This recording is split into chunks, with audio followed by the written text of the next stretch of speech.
Yan, so ito nga mga ka-printing, no, malapit na akong matapos. Ang dami nito. Ang problema ko, hindi ako naka-order ng roll na photo top. Doon sa binibilan ko 12 inches lang available, eh yung nasa akin 8.5. Bali kung magsi-Shopee pa ako, butin pa yun ng ilang araw, eh mamaya kailangan na rin to.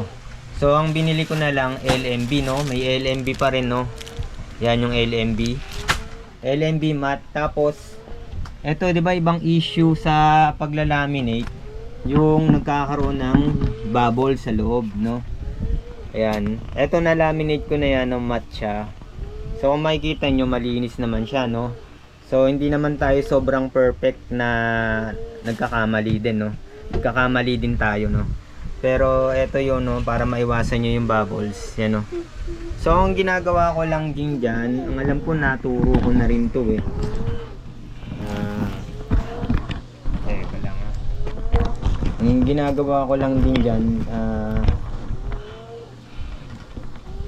so kasi maganda sana kung roll yung nabili ko, no. Kaya ang nangyari ngayon ay pinuputol ko pa kasi wala akong nabili. So ang ginagawa lang, kailangan gumupit ka lang ng konti dito sa may dulo, no. Wag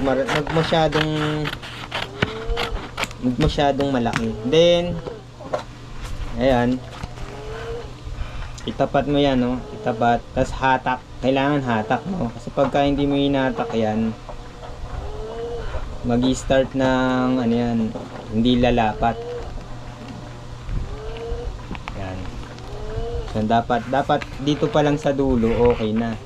Tsaka ito nga pala mga ka-printing, no, itong ating laminator, meron yan dito na kasi pag maluwag yung rubber, yung roller rubber niyan, pag maluwag, yung nakikita yung kulay red yan, dalawa yan, isa sa taas, isa sa baba. Pag maluwag yan, possible din na magka-bubbles yung inyong nilalaminate. So ang gagawin nyo lang dyan, higpitan ninyo yung tornilyo sa baba. Meron yung tornilyo na 4 sa baba. Nandito lang yun, no. 4 na tornilyo sa baba.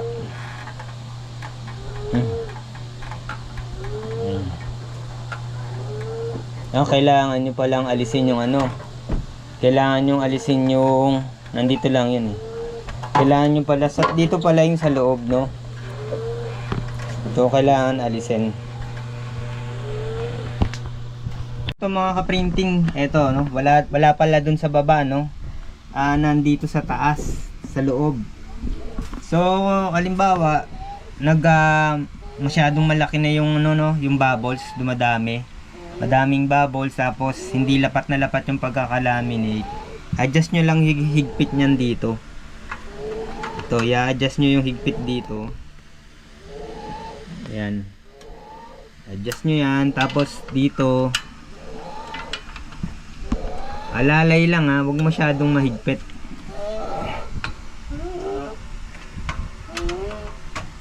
So dati natatandaan ko, meron akong ganito, meron akong nilalagyan ng sticker na yung pangplaka, yung acrylic, no. Ang ginagawa ko, niluluwagan ko to para makapag-laminate ng acrylic, para makain ng laminator. No, ngayon pag mga papel-papel lang yan, kailangan medyo mahigpit. Pero alalay lang din, hindi yung masyadong yung sobrang higpit.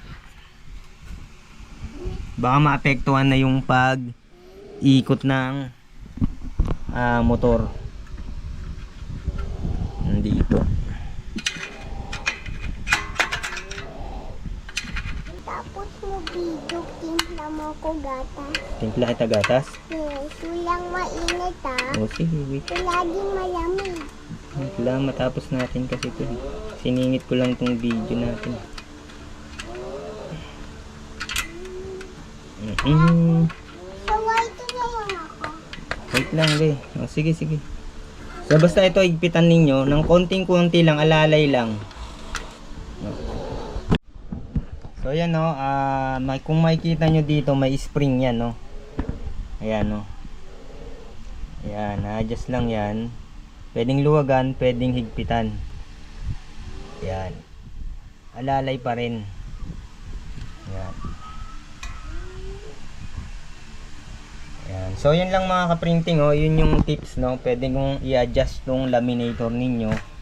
Yung ito, yung kumbaga yung ipit niya mas magiging malapat. Yan. Kasi may mga spring yan eh, may spring yan dito no.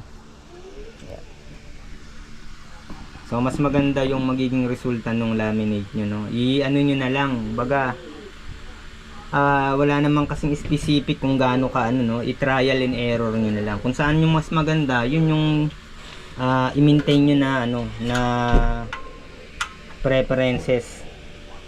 Yan dito. So ayan, pinakita ko lang no. Yan po, hanggang sa muli mga kaprinting. Yan.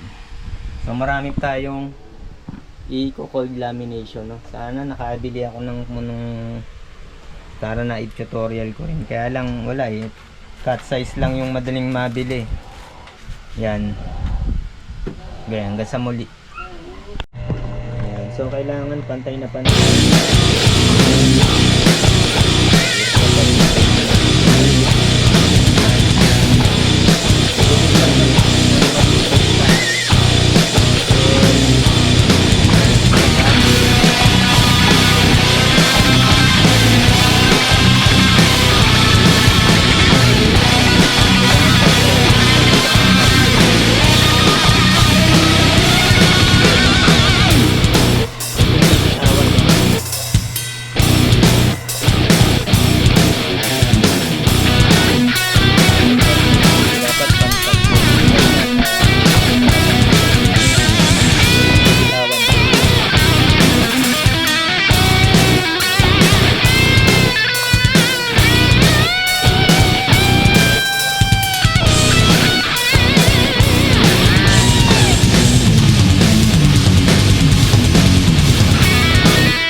Ibang ano.